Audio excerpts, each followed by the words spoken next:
پہلی چیز آپ کو یہ ہے کہ آپ اللہ کی جو وحدانیت پر یقین کرنا ہے، والیوم الآخر، جب اللہ کی ذات پر آپ نے یقین کر دیا کہ اس پر ایمان لے کے آیا، تو اس کا دوسرا مرحلہ یہ ہوگا کہ اس دنیا میں ابدی زندگی نہیں ہے، تو دوسری ابدی زندگی پر یقین کامل رکھنا یہ آپ کی جو ذمہ داری میں آ جائے گا، یہ عقل انسانی کا تقاضا بھی اور قرآن کریم کا حکم۔ پھر فرماتے ہیں کہ والملائکہ، پھر اس کے بعد اللہ کے ان ملائکہ پر بھی ایمان رکھنا، یہ چیزیں صرف یقین کی حد تک ہے، اللہ پر یقین رکھنا، کتابوں پر یقین رکھنا، نبوت پر یقین رکھنا۔ پھر آگے جا کر فرماتے ہیں کہ خداوند کریم والکتاب والنبیین، اور اللہ کی طرف سے جو آئی ہوئی کتابیں ہیں اور اللہ کی طرف سے آئے ہوئے انبیاء کرام ہیں، ان کے اوپر بھی آپ کو ایمان رکھنا، یقین رکھنا ہے کہ یہ اللہ کی طرف سے ہی آیا ہے، کسی اور کی طرف سے نہیں آئے۔ اب یہ 5 چیزیں اس آیت میں جو ذکر ہوئے ہیں، اس پر آپ نے بالکل جو قرآن نے جس طریقے سے کہا اسی پر یقین کرنا ہے، عقیدہ رکھنا ہے۔ اس کا تعلق انسان کے اصول دین سے ہے، عقیدے سے، عمل سے اس کا تعلق نہیں ہے، عقیدے سے ہے۔ پھر آگے آیت میں فرماتے ہیں کہ مرحلہ اعتقاد کے بعد جب آپ نے کسی چیز پہ یقین کر لیا، اس کو مان لیا، خدا ہے، نبی آئے ہیں، کتاب آئی ہے، یہ سب کچھ ماننے کے بعد دوسرے مرحلے میں قرآن کریم فرماتے ہیں کہ جب آپ نے ان 5 چیزوں کے اوپر ایمان لایا، کہ یقین کر لیا، تو دوسرا مرحلہ کیا آ جائے گا؟ پھر عمل کا مرحلہ آ جائے گا۔ پہلے اعتقاد، عقیدہ بنیاد ہے عمل کی۔ اب اسی لیے بعض علماء نے، ہمارے جو بعض علماء نے یہ جو ارشاد فرمایا کہ عقیدہ اگر خراب ہو تو عمل خود بخود باطل ہو جائے گا۔ لیکن کیوں؟ مقدمہ ہے۔ مثال کے طور پر ہماری وضو مقدمہ ہے، نماز سے مقدمہ ہے۔ وضو اگر خدا نخواستہ باطل ہو گیا تو اس کا مطلب یہ ہوگا کہ آپ کا نماز خود بخود باطل ہو گیا۔ لیکن اگر نماز باطل ہو گیا کسی وجہ سے تو آپ کو وضو باطل نہیں ہے، کیونکہ وضو مقدمہ تھا۔ مقدمے کو باطل ہونے کی وجہ سے ذیل مقدمہ باطل ہوگا۔ ذیل مقدمہ اگر کہیں پر باطل ہو جائے تو جو ہے مقدمہ اس کا کبھی باطل نہیں ہوگا۔ اس کا مطلب کیا؟ عقیدے میں کوئی خرابی اگر نعوذ باللہ خدا نخواستہ اگر ہے تو یہ دنیا سے جانے کے بعد اس کی جو تلافی ممکن نہیں ہے۔ لیکن عمل میں اگر کوئی جو ہے خرابی کہیں نہ کہیں پر آ گیا کہ خدا نخواستہ اس نے نماز چھوڑ گیا، خدا نخواستہ کہیں پر روزے کو جو ہے رکھا نہیں، کہیں پر جو ہے کوئی واجبات اگر اس سے جو جان بوجھ کے ترک ہوئی ہو، تو یہ اللہ تعالیٰ کی طرف سے ہمارے اوپر جو کرم ہے، اللہ کی طرف سے یہ رحمت ہے کہ وہ خداوند کریم اس دنیا میں جانے والے کی ادھر وارثین اگر ان کے بدلے میں یہ کام انجام دے دے تو وہاں پر بھی ان کو آزاد کرنے کے لیے تیار ہے۔ یہ ایک درود پڑے گا محمد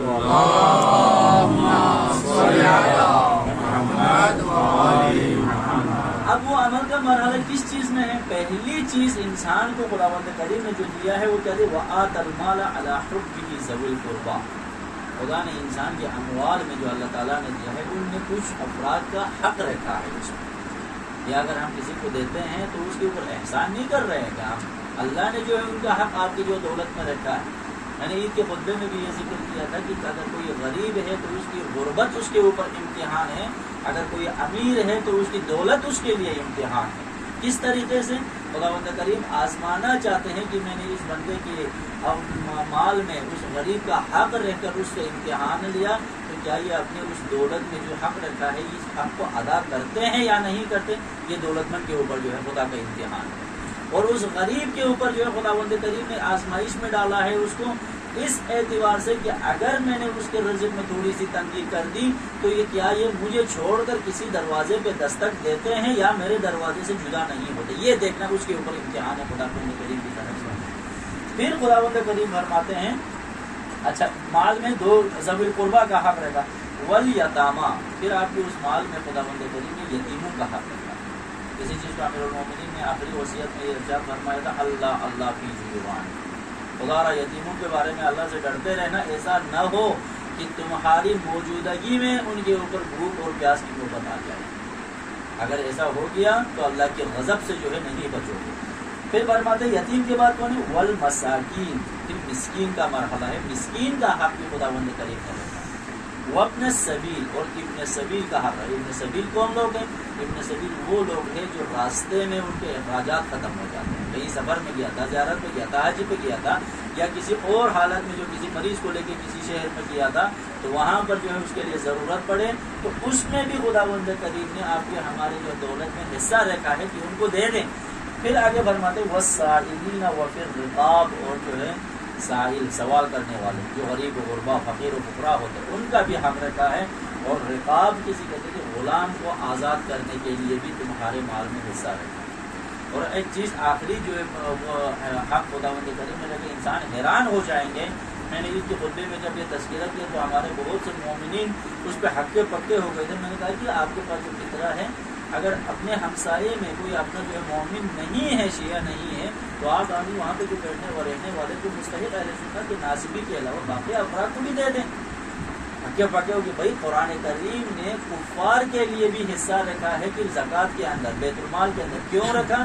اگر اس دولت کے دینے سے اس غریب کو، غیر مسلم کو دینے سے وہ اگر اسلام کی طرف آنے کا جو ہے اس کے دل اسلام کے لیے نرم ہوتا ہو، اب اسی طرح غیر جو ہمارے جو دوسرے فرق اہل تشدد کے جو فرق ہے ان کو اگر آپ یہ دولت دینے سے ان کے دل میں محبت اہل بیت کے بڑھنے کا ذریعہ بنتا ہو تو ان کو دینا مقدم ہے کہ اس کو دوسرے شہر میں منتقل کرنا چاہیے۔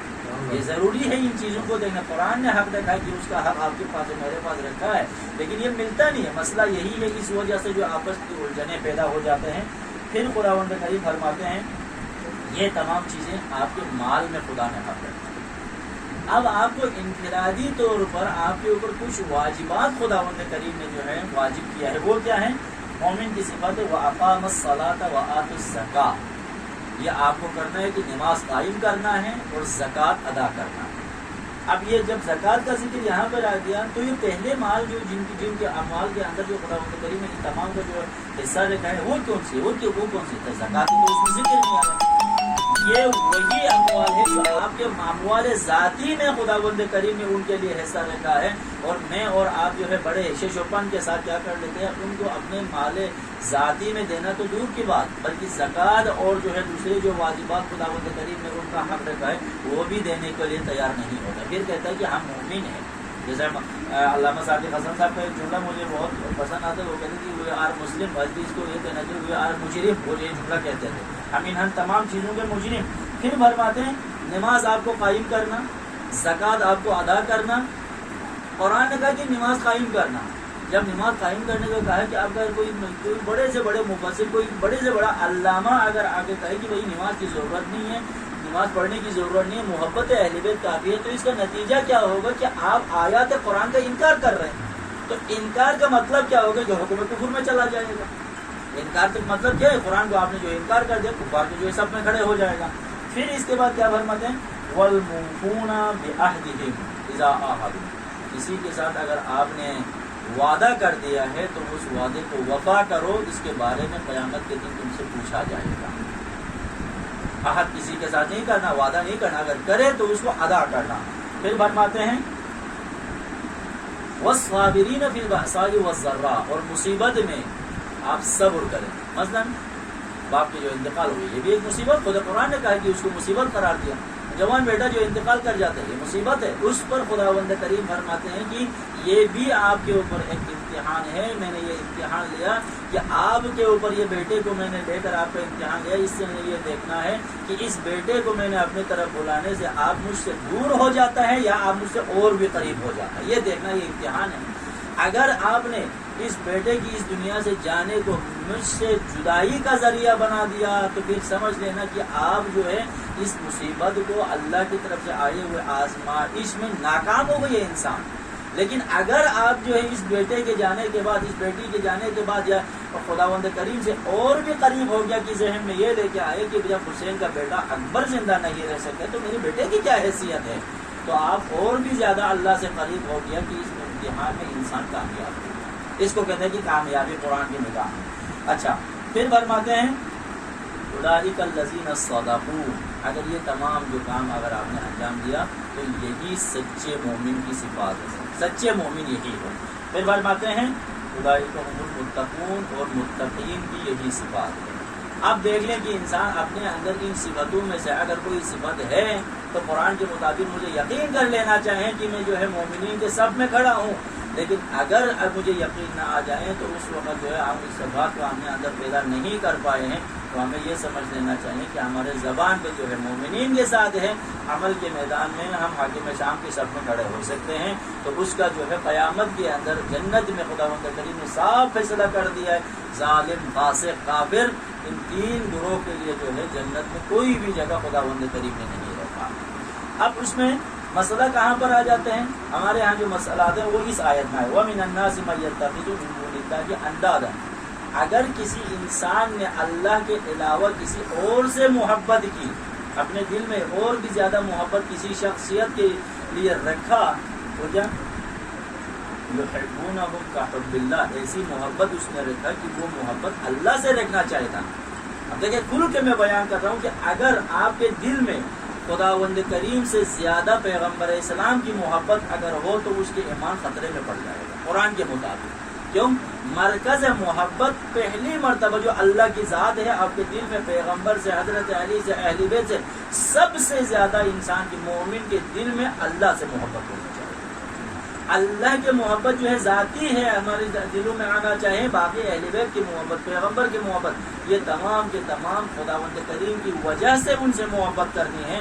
تو اگر اس محبت میں آپ نے پیغمبر اور خدا کے درمیان محبت کو برابر رکھا تو وہاں پر انسان جو ہے شرک کے مرتکب ہو جائے۔ دیکھیں کتنی مصیبتیں جو ہمارے لیے ہوتے، والذین آمنوا اشد حبا للہ، کہ اللہ کے ساتھ سختی کے ساتھ محبت رکھنی چاہیے، لیکن وہ محبت اگر آپ نے کسی اللہ کے مخلوق کے ساتھ رکھا تو انسان کا ایمان جو ہے خطرے میں پڑ جائے گا۔ بس یہیں سے میں آپ سب کی